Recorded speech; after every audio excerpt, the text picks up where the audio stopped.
Hi guys, I will go over this fun integral today. When approaching this integral, we should first notice the denominator. It is 1 plus sine x. This gives us a hint and tells us that we should try to compress it into a trig function. Therefore, we should multiply 1 minus sine x on both the numerator and the denominator. This gives out a result that we can work with, because 1 plus sine x times 1 minus sine x is in the same format of a plus b times a minus b. We can therefore rewrite it as 1 minus sine squared x. Next, let's look at this trig identity. Sine squared x plus cosine squared x equals 1. We can rewrite this identity as 1 minus sine squared x equals cosine squared x.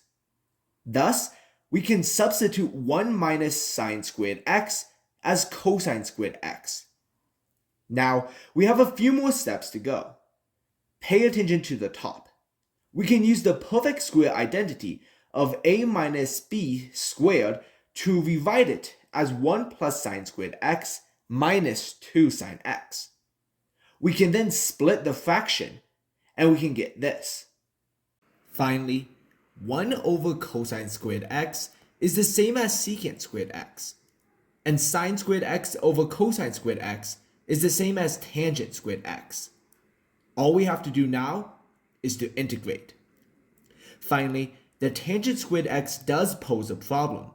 However, we can use another trig identity of tangent squared x plus 1 equals secant squared x. This can be also rewritten as secant squared x minus 1, which is also easy to integrate.